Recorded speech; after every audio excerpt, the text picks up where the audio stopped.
Wahyu Astabrata.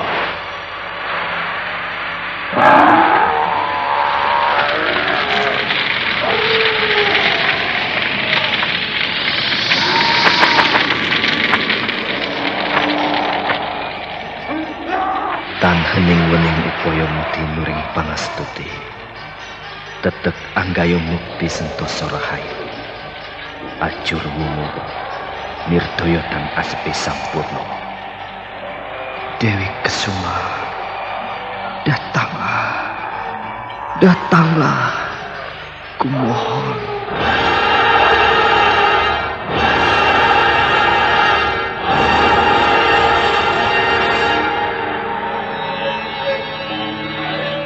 Aji Sukmo, aku telah bersamamu. Kaulah suamiku. Mari menyongsong matahari.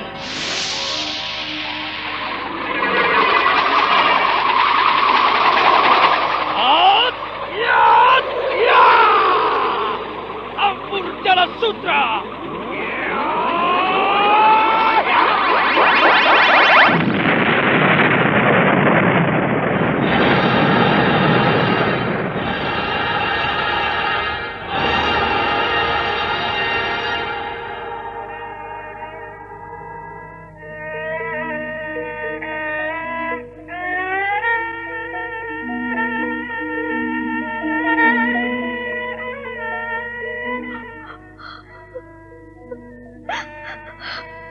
Kakang Sukmo, tolonglah aku.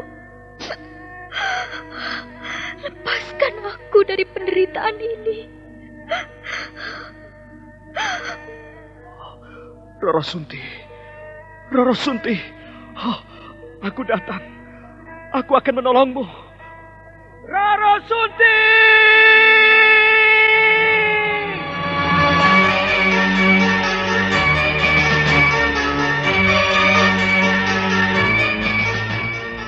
Wahyu Astabrata.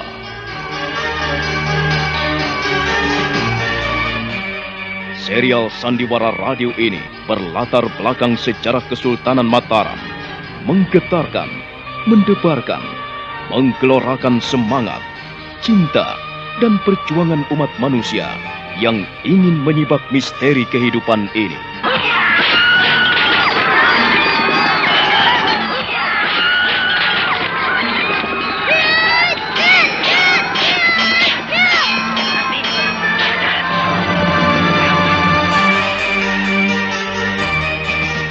Didukung oleh Ferry Fadli, Eli Ermawati, Ivone Rose, Yuli Mulyana, Idris Apandi, M. Abud, dan artis-artis top lainnya.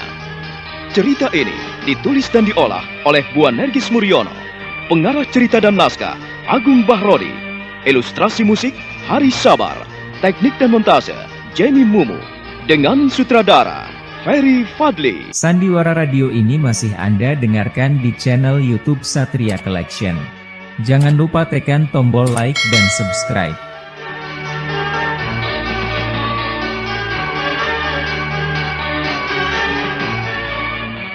Wahyu Astabrata dalam episode pertama ini dengan judul Carita Adi Purwa.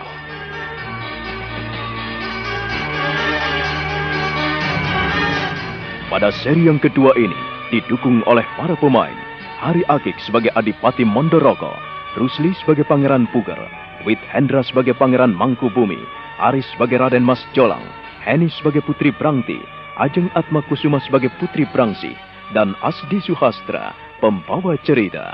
Selamat menikmati.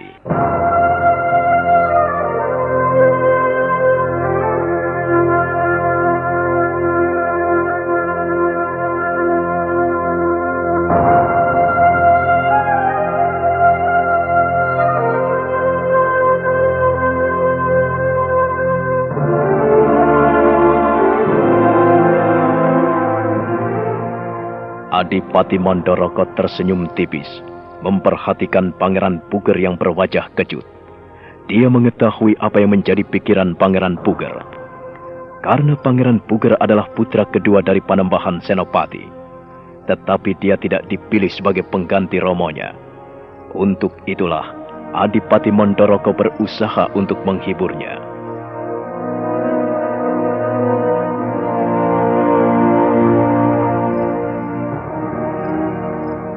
Syukur apabila kau benar-benar merasakan kehilangan atas kepergian Kanjeng Ramamu.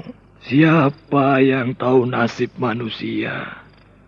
Siapa yang bisa mengukur jalan hidup manusia? Kita ini sekedar menjalani, Puger. Tapi kepergian Kanjeng Romo terasa begitu cepat, Eyang. Ya, memang barangkali sampai disitulah batas perjalanan Kanjeng Ramamu.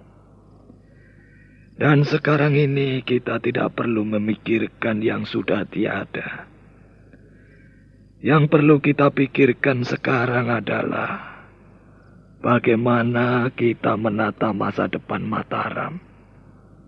Kau tahu itu, Puger? Iya, Eyang.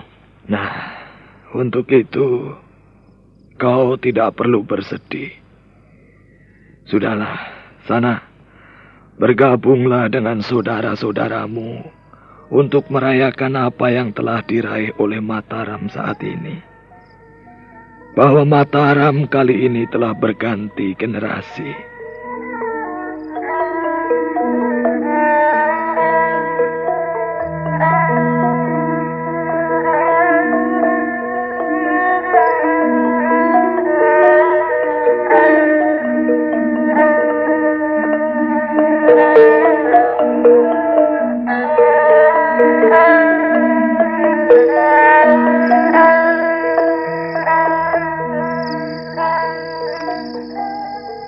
Puger, mengapa kau tak mau ke sana? Kau ini sebagai anak tertua, seharusnya bisa mengerti. Jangan bersedih terus seperti itu. Maafkan saya, Eyang. Saya ingin sendiri di sini. Maafkan saya. Jangan begitu, Puger. Jangan seperti itu. Jangan memperkeruh suasana. Orang yang sudah mati, ya biarlah mati. Orang mati punya dunianya sendiri. Kita yang ditinggalkan harus berikhtiar. Bagaimana supaya membenahi kehidupan ini agar jauh lebih baik. Sudahlah, sana. Ayo, kita menyusul adik-adikmu yang sedang merayakan kenaikan tahta Mas Jolang. Di mana kita harus bisa hangayu bagyo. Kita harus bisa merestuinya setulus dan seikhlas mungkin. Ayo, bareng Eyang ke sana.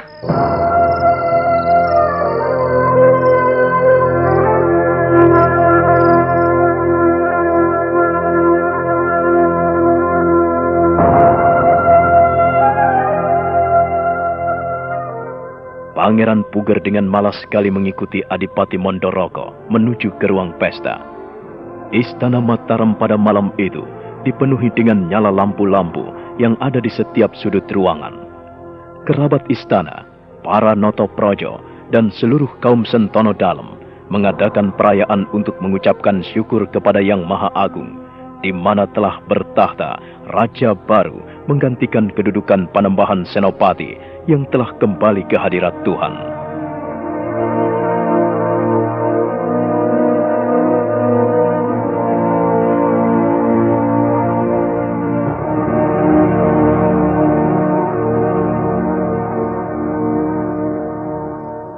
Sementara itu, di Wisma Putri Istana Mataram, Putri Brangti dan Brangsih duduk di dalam kamar.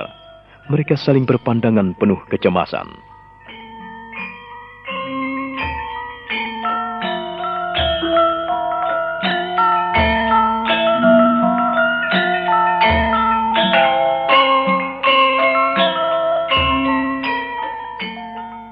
Aku khawatir sekali, Brangsih.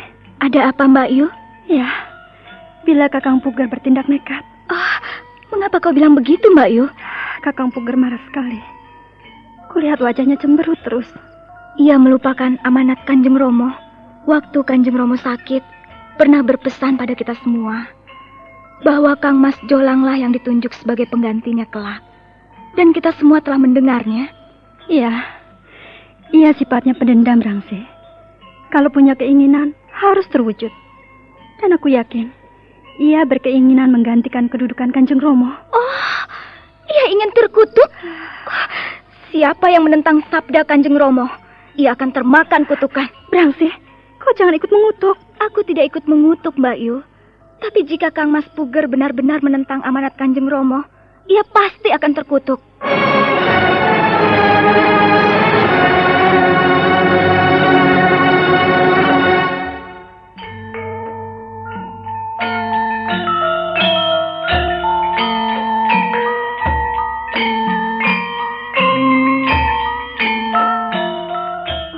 Putri Brangti dan Putri Brangsih lalu bangkit meninggalkan kamar mereka, menuju ke ruang pesta, menyusul saudara-saudaranya yang ada di sana.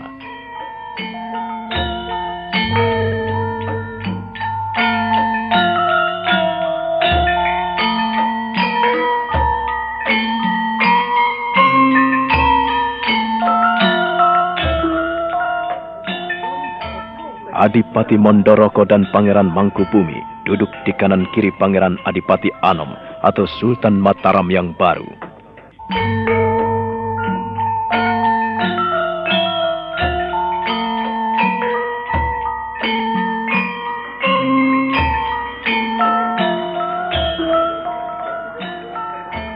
Kau perlu memiliki kewibawaan dan kebijaksanaan.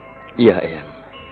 Pada masa mudanya, Kanjeng Ramamu bisa berada di muka dengan tindakan yang nyata dan patut dicontoh. Pada usia dewasanya, ia tetap mengikuti dan memberi kegairahan pada yang lain, menuju kepercayaan diri. Lalu di masa tuanya, beliau bisa mengikuti dari belakang dengan memberikan pengaruh dan dorongan yang kuat, tapi tidak kentara. Itulah yang dilakukan almarhum Kanjeng Ramamu, Suwargi Panembahan Senopati. Beliau memegang 3 hal. Ing arsa sung tulodo, ing madya bangun karso, tutwuri handayani. Demikian halnya yang kuharapkan atas dirimu, cucuku, Raden Mas Jolang Kanjeng Prabu, Raja Agung di Mataram ini. Iya, Eyang. Untuk itu, ku minta Kanjeng Pangeran Mangkubumi sudi memberikan pesan dan kesan pada Kanjeng Prabu yang pada saat ini telah mengemban tugas sebagai raja di Mataram. Perlu diketahui bahwa untuk menjadi raja di Mataram harus memegang 8 hal. Silahkan Kanjeng Pangeran Mangkubumi untuk medar apa yang perlu disampaikan. Terima kasih Kanjeng Adipati Mondoroko. Selaku sesepuh di istana ini, kita yang tua-tua memang berkewajiban untuk menyampaikan kawruh yang sudah berlaku turun-temurun di Mataram ini. Kanjeng Prabu. Iya, Paman. Sejak Kang Mas Panembahan Senopati bertahta di Mataram ini, beliau memegang janji suci untuk menjalankan 8 hal. 8 kewajiban sebagai seorang negarawan. Hal itu kita kenal sebagai Wahyu Astabrata. Asta adalah 8. Brata adalah kewajiban. Jadi ada 8 kewajiban yang harus diingat-ingat, dipahami, dijalankan, dan dilakukan sebagaimana mestinya sebagai seorang negarawan. Wahyu adalah tuntunan, wangsit, kawruh gaib. Jadi ada kawruh gaib tentang 8 kewajiban yang harus kita ketahui. Iya, Paman. Ingatlah akan 8 brata yang harus ada padamu. 8 jumlah itu tidak boleh kau lewati. Tidak boleh kau pungkiri. 1 pun dari 8 itu tidak boleh kau abaikan. Dan tidak boleh kau selewengkan. Negara Mataram ini akan cacat jika dari yang 8 itu ada yang tertinggal. Walau hanya 1. Yang pertama, Dewa Indra. Lalu yang kedua, Dewa Surya. Yang ketiga, Dewa Bayu. Dan yang keempat, Dewa Kuera. Lalu Dewa Baruna yang kelima. Yang keenam, Dewa Yama. Dewa Chandra yang ketujuh. Dan Dewa Brahma menjadi pelengkap. Kau harap yakin bahwa semua itu ada pada dirimu. 8 kewajiban haruslah ada pada yang dipertuan. Kau tahu, kau adalah junjungan para kaula di Istana Mataram ini yang memiliki wilayah seluruh Jawa Dwipa sampai di Sukadana, sampai di Banjarmasin. Kau harus mengetahui itu. Iya, Paman. Selama kau belajar di Wisma Istana ini, tentu kau tahu bagaimana tingkah laku Batara Indra. Coba kau sebutkan, anakku. Baik, Paman. Adapun tingkah laku Batara Indra, ialah dengan bau-bauan menghujani bumi ini. Derma dananya menghambur tersebar merata ke seluruh dunia, kepada semua hambanya, baik yang besar maupun yang kecil, tanpa membeda-bedakan orang. Itulah tingkah laku Batara Indra, Paman. Itu, anakku, yang harus jadi tindakanmu terhadap semua hamba yang menghuni bumi ini. Adapun tingkah lakumu, kau harus menghukum tindak yang menyakiti sesamanya. Seluruh penjahat dalam negara harus kau kikis punah. Tak peduli, walaupun yang jahat itu sanak kerabat sendiri. Jika ia penjahat, ia harus dihukum. Lalu yang kedua, siapapun yang berbuat laknat harus diburu dan diusut sampai porak-poranda. Di tempat tersembunyi dilacak, ditangkap dan dihabisi nyawanya. Sampah negara dimusnahkan. Itulah sifat Dewa Yama. Dewa Yamadipati. Itulah caranya menjaga negara agung. Pencuri adalah penyakit negara. Untuk itu harus dilenyapkan. Kejahatan yang mengotori negara harus dihilangkan. Pada segenap kaula dilarang berbuat jahat. Yang dekat pada perbuatan salah disuruh pergi. Yang jahat dihabisi. Terhadap macam tindak buruk ini, pakailah cara Dewa Yama, Ger. Iya, Paman. Lalu yang ketiga, kau harus bisa memiliki sifat Dewa Surya. Kau tentu tahu bagaimana sifat Dewa Surya itu. Iya, Paman.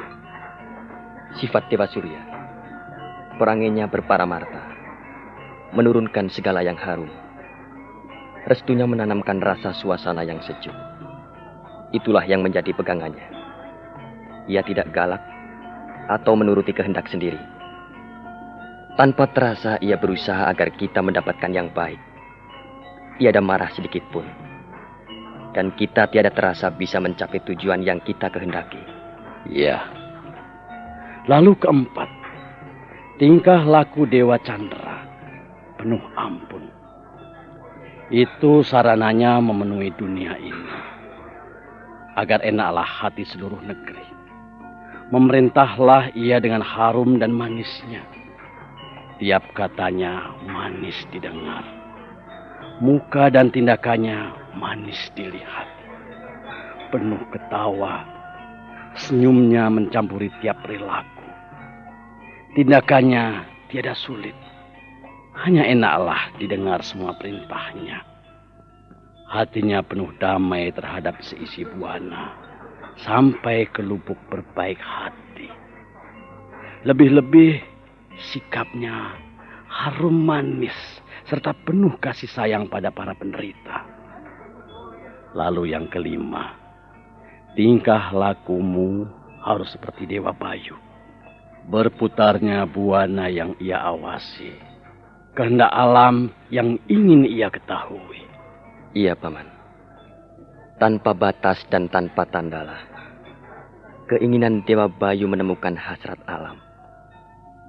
Ia mengetahui kehendak alam. Dalam penggunaan tidaklah terasa dapat memegang segala kehendak yang diinginkannya. Semua gerak-gerik kawulanya ia ketahui dengan jelas. Sambil mencari makan dan sandang, selalu membangun kesejahteraan hidup.